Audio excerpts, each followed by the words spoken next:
Hey guys, today I'm going to be talking to you about owning your higher purpose and removing some of the blocks that you might have around it.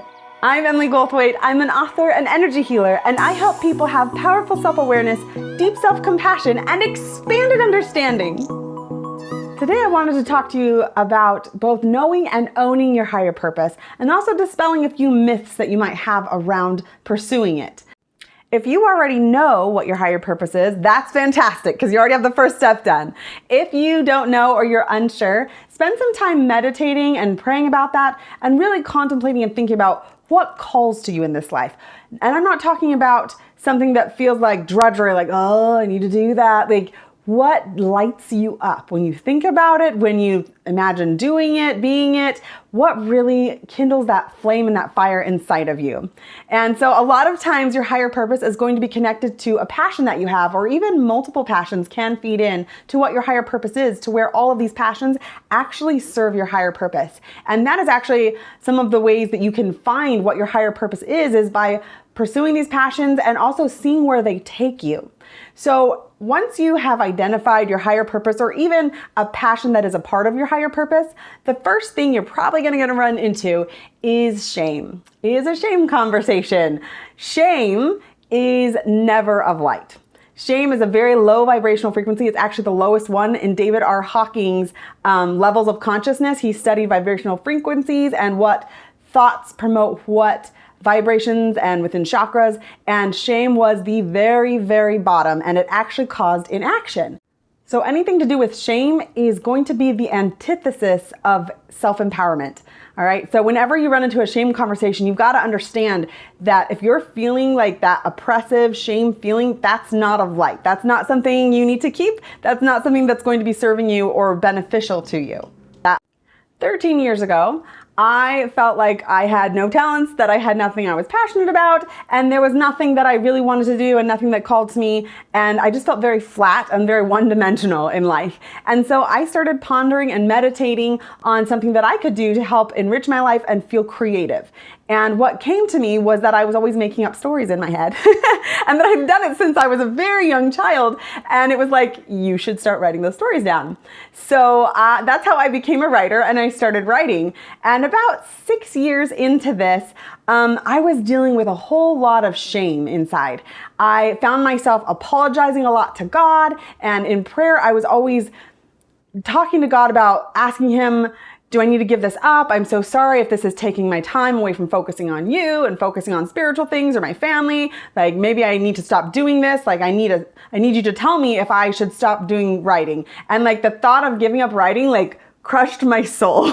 Like, it felt so devastating inside to give that up. But I was sincerely trying to figure out if that was something that was drawing me away from light or drawing me towards light, and what I should do about it, because I had never had anything that I felt so passionate about. I wasn't sure that it was healthy for me to feel so drawn towards something that consumed time when my time could be spent elsewhere.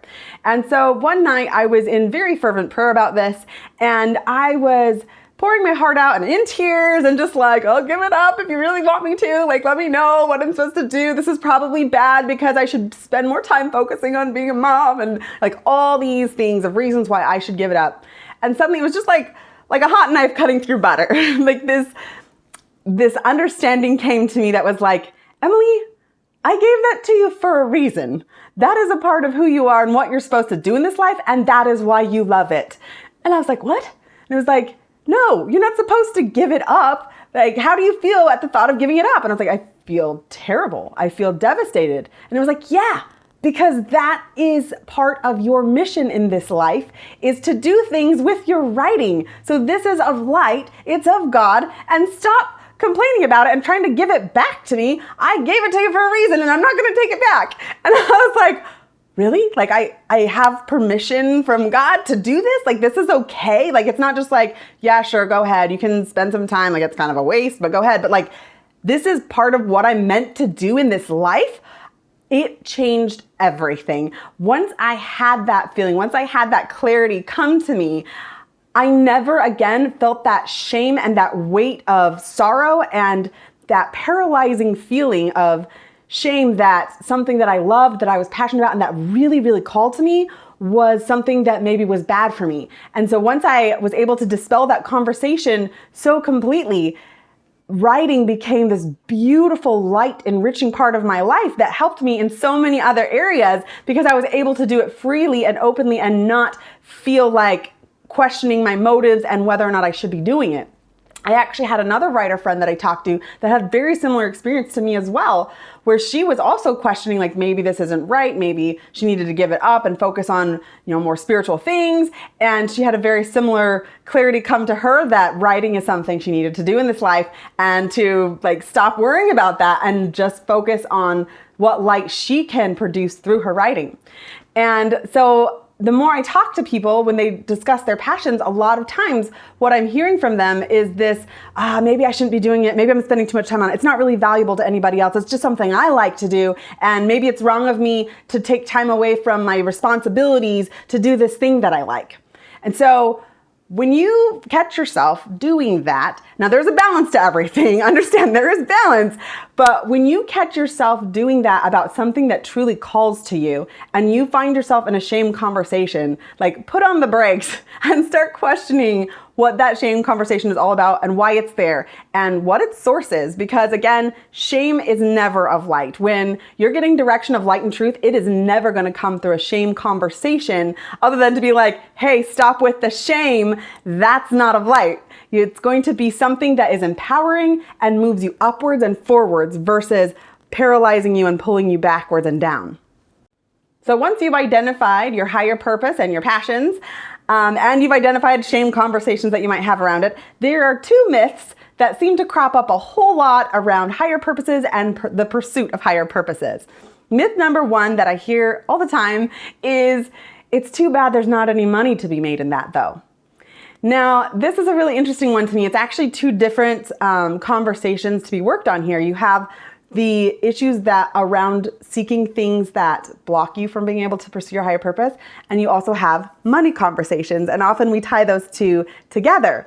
But the thing about pursuing your passions and your higher purpose is that once you clear out all of the negative patterns and beliefs you have about money and all of the negative patterns and beliefs you have about pursuing your higher purpose, and you begin to do that, the money will follow. It will start to flow through doing what you love and your passions.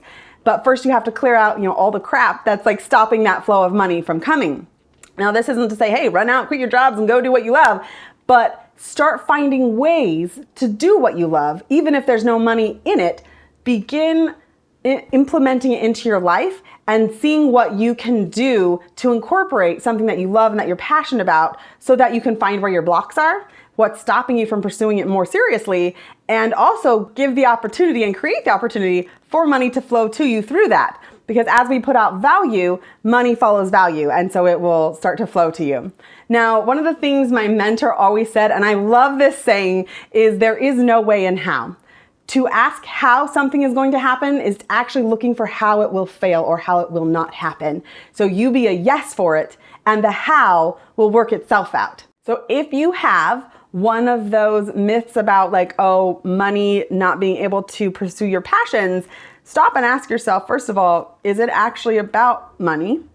Or is it about something else that is blocking you from doing it? Because it doesn't always take money to start. You can find some small way somewhere to start and begin implementing it into your life. And you can ask yourself, what would happen if I'm able to do what I love? What would that look like? And kind of see what emotions come up, what blocks come up, what resistance pops up, as well as what joy. And you might even discover that maybe it's not actually that big of a passion. I've had a few of those where I'm like, oh, this is what I want to do. I'm meant to do this. And then I had a mentor that was like, okay, go up and write a business plan for this and start doing these things and put out this letter and this email. And she said all this stuff for me to do. And suddenly I was like, I don't really want to do that. I don't really care that much about it. And it was like, whoa. And I had this for several years that I was like, this is what I'm going to do. I'm meant to do this. And as soon as she was like, okay, now take action on it. And it was action that didn't take money and it didn't take, anything but my doing it. And suddenly it was like, that's not very appealing. That is not what I want to be doing. So when you start taking steps towards it, you're going to get a lot more clarity on if it actually is your purpose, if you actually are passionate about it, and where your blocks and hangups are. Myth number 2 is if everybody went and did their passions, there would be nobody left to do the grunt work, to do the menial things in life that maybe aren't fun. Now, this one's really interesting to me. Over the years, as I've observed this myth and this conversation, and I've started listening to different things that my friends are passionate about. When they talk about things that they love, that they would fill them with so much joy to do and pursue, and if they could find a way to do it, they would love it. And I listen to them, and I'm like, that sounds terrible to me. Like, there's no part of me that wants to do that, but I'm glad you want to do that because it's something that needs done. But for me, like, ooh, that sounds like really miserable, right? So a lot of times we have this perception that because we love something or we're a yes for something, everyone else is too. So if everybody did it, nobody would be doing the other things that need done. When really that's not the case. We are all diversified in such a beautiful way that if we each pursued our passions and the things that call to us, everything that needs done in our society would be taken care of because there would be somebody that loves doing that thing. I actually heard one the other day where somebody was talking about starting a lawn maintenance business, and they were like jazzed. They were so excited. They could hardly stay in their skin. And I was like, my dad used to do lawn maintenance and I went with him a few times, and that is really not a fun job. Like, that does not appeal to me. But this person, that was their aspirations, was to start this company. And I used to watch Dirty Jobs. I don't know if you've seen that one. I loved that show. And there was one he did about the dump and different dump services. And one of the guy's life aspirations was to start this fleet of dump trucks and go around collecting garbage and dumping it off at the dump. And he loved it and he pursued that passion. And now he's a huge corporation that services half the country. And I thought that was so amazing that because he pursued his passion, that need got filled. So when we have something we're truly passionate about and that calls to us, when we follow it, the universe takes care of the needs that need taken care of. Now, there's this really cute kids show. I really like a good kids show. Cute kids show on Netflix called Kipo and the Age of the Wonder Beasts. And it's 3 seasons long, and it's like dystopian. And in it, there was this big event and all of the animals basically got mutated and they talk and walk and are a lot like humans, but they kind of took over and humans had to hide under the ground for hundreds of years. So Kipo is a human girl that comes to the surface and she's got unbridled optimism through the whole thing. And it's like her superpower, right? She's always just believes that the best thing can happen and that everything can be healed and worked out. And nobody else believes her, but she believes it. So towards the end of this series, she has got these mutes and the humans, and she's convinced them to go to a party together to try and show them that they can live together and be happy and be friends instead of always fighting and being enemies. And at this party, they're trying to introduce mutes to humans to show them what they have in common, and it's backfiring. So there are mutated raccoons who absolutely love the dump. They live in the dump and they collect garbage and bring it to the dump because they love garbage so much. It's just this fascinating thing to them. They get super jazzed and excited about it. And so they introduce one of these raccoons to a janitor of the humans, and the raccoon is like, oh, I love garbage. If you put a label on that, I say thank you for telling me what that is. And this raccoon is super, super pumped and excited about garbage. And the janitor glares at the raccoon and he's like, I hate garbage. I have to pick it up all day long and nobody ever puts it where it's supposed to go. I hate garbage. And the raccoon starts crying because he's insulted garbage. And so then the resolution to this part is that they go to the janitor and they say, hey, if you hate garbage, this raccoon loves garbage and they'll pick it up for you. And he's like, really? And this raccoon is like, yeah, absolutely. We would love to do that. That's our favorite thing ever.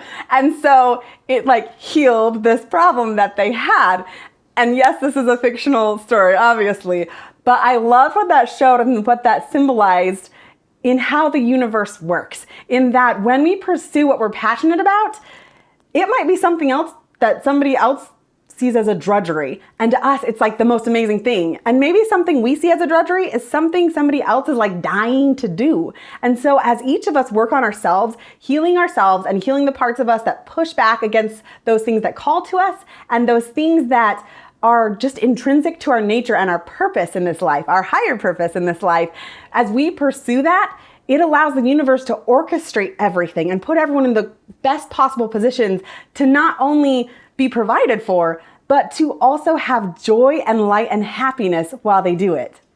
So that is it for today. That is my spiel on owning your higher purpose. I sure hope you found that helpful. If you did, go ahead and give it a like for me and also subscribe to my channel, because every week I'm putting out content like this to help people like you have light, love, and joy in your journey. Take care. Hey guys, today we're all... Ooh.